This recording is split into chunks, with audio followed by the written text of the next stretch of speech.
Please join me in extending a warm LETR welcome to Lisa Edelbrock and Shelby Eisenschenck.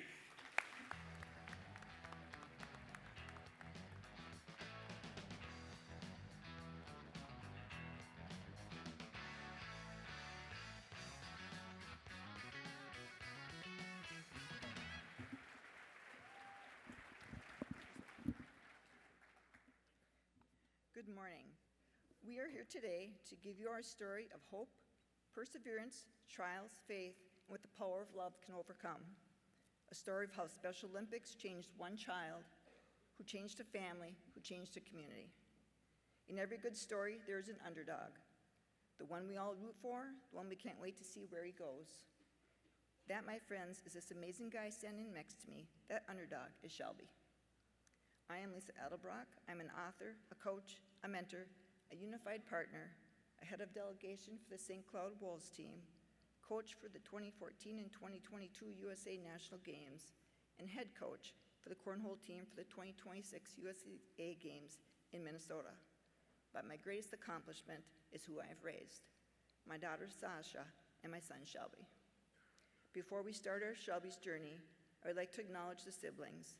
They have a unique journey of their own, but that is a whole other story. Our journey starts out like all the others. Kids are born, life continues forward. They start to babble and crawl, start to hit their milestones. But for us, that all changed when Shelby hit 2. He was diagnosed with autism. He had about 4 words, and then he lost them all. Our family began to spiral. There were too many appointments, neurology, OT, PT, speech. The world of autism or any other diagnosis for a child is a lonely, devastating, and it's difficult to balance the dreams you had for your child with the acknowledgement that those things may never happen. It was a lonely and depressing time of life. The journey ahead felt daunting to me, but there was something about this kid.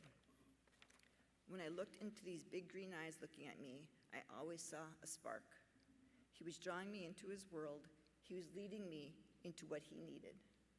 He was forming me into this person that would advocate for him, and that is exactly what I did. But he was alone. We were alone in a very silent world. But then we found Special Olympics. We found others who believed in him. They believed in me. I felt that they saw the spark as well. I started attending Special Olympics because Shelby needed help with communication. But for us, the match was lit. Coming from a silent world to speaking with you here today at the LETR International Conference is a tremendous jump. By God's grace and with the help from Special Olympics and the LETR, it is an amazing success story. A success story that has continued to blossom with his involvement in the many activities he has shared with the law enforcement torch run, from holding the torch at polar plunges, plunging with first responders, speaking at 5K runs, working tip a cop with officers, to asking for donations at Cop on Top. These are all activities Shelby thrives in. His enthusiasm and excitement is contagious, giving him the name Happy Clappy. He shows up to these events to be an example of what the amazing organization Special Olympics is, but he also wants the community to know of the deep partnership that the law enforcement torch run has with Special Olympics. If it were not for the LETR, then the world of Special Olympics would look so much different. The world as we know it is not accepting of others who act differently, speak differently. So when we joined the LETR, I was apprehensive. Shelby was not. He was very confident in his abilities. However, I am moved that you have all accepted Shelby as he is. There's a learning curve for sure, but once you saw him, his spirit, you really saw him. You opened your arms and hearts to him, and he feels that. My hope is that we can continue to accept all the other athletes, speaking or non-speaking, into this world. I appreciate all of you for accepting Shelby as he is. You are our family. As the parent of a child with special needs, our child may never go to college, get married, or live independently. Our job does not end at 18. Ours is a lifetime of devotion to this child and to this adult. I do it willingly. My hope is that we continue to make the world a little softer. So when our family and all the other families can no longer carry this load, that our child has a safe place to land, a world that is more accepting and where there will be equality and acceptance for all. As we walk this walk, we carry that torch with you every day. Even though these adults may never reach these milestones, they can still live amazing lives. I will let Shelby share his amazing story of perseverance, enthusiasm, and his unwavering determination to be completely Shelby.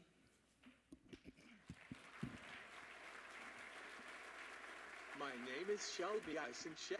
I am an athlete with the St. Cloud Wolves Special Olympics team. I am mainly nonverbal. That is why I use this cool machine to help me share my story. I use my device, sign language, body language, and help from my mom to communicate with people. I like to change things up, so they had to put a lock on my device, but I keep figuring out the password. I always figure it out. I have been involved with Special Olympics since I was 8 years old. That is about 25 years. I started with swimming, bowling, and then I joined track, floor hockey, softball, bocce, golf, cornhole, and snowshoe.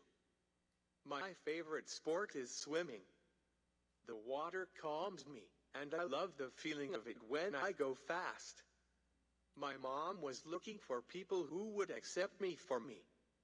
Instead of being called names, the R word, or gum being put in my hair, she found Special Olympics. In Special Olympics, people still look at me, but they just saw me, my stimming, and they accepted me for me. Then I had all this energy, and my mom found courses that Special Olympics offered. I started with the ropes course, athletes as volunteers. After the lunch at this session, I started picking up people's trays. At the end, the athletes voted for best volunteer, and it was me. I was noticed. This is where I found my confidence and kept charging ahead. Adding courses in health messenger, civic engagement, networking and fundraising, law enforcement torch run, global messenger. I was the first nonverbal global messenger and then advanced global messenger. Opening those doors for others. This is where I found my voice. I love speaking in front of groups. In 2011, I was awarded the Athlete Leadership Athlete of the Year for all my hard work. This led me into speaking for my first LETR run. I was hooked. I wanted to share with others that although I may be nonverbal, I have a lot to say, and so much to share. I want to share with everyone what an amazing organization Special Olympics is, and how it has transformed my life. I started participating in the law enforcement torch run final legs to summer games. That is so much fun. I love running with the officers. I have made so many great friends. Also showing them what autism is for me, and how to communicate with those on the spectrum. I have also loved participating in the polar plunge now for 16 years. I love being part of the enthusiasm and excitement. I love cheering everyone on. I have helped with Cop on Top and Tip a Cop activities in St. Cloud. In 2022, I was picked to participate in the U.S. National Games in Florida for swimming. My mom was able to come with me to help with my communication skills. That was a trip of a lifetime. My love for Disney and my Special Olympics world collided. It was amazing. I came home with a gold in the 50-meter backstroke, a gold in the 50-meter free, and a bronze in the 4x25-meter relay. It was so exciting.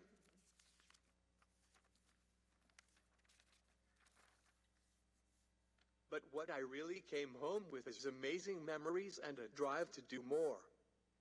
To break down more barriers, so more athletes who are nonverbal can continue to work hard and move up to more advanced competitions. We should not be held back because of our inability to speak, but have the chance to advance because of all our abilities, including athletics. In 2024, I was voted into the Law Enforcement Tort Run Executive Council.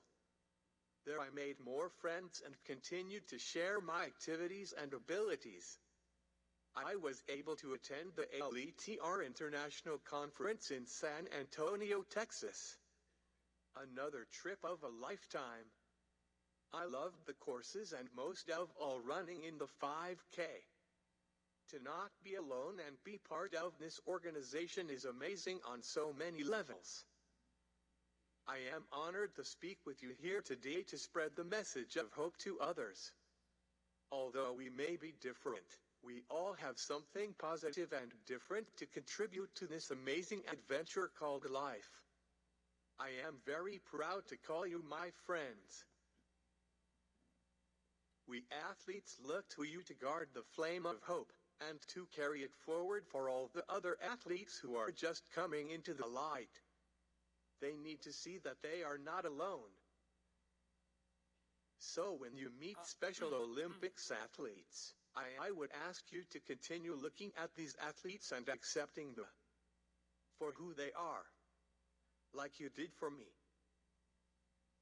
I want to thank you today for befriending all of us, for your extraordinary fundraising and believing in all of us athletes, for helping us educate our communities of who we are and our contributions that we can add to our communities when given the opportunity.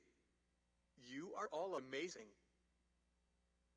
Your courage, dedication, and ability to love us all does not go unnoticed. So let's go out there now and spread our message of hope, and be the light to others that acceptance is here, and you are the guardians of this eternal flame of hope. You are our guardians of the flame. Thank you all for joining me this morning. Let's go spread our message of inclusion, acceptance and hope. Thank you.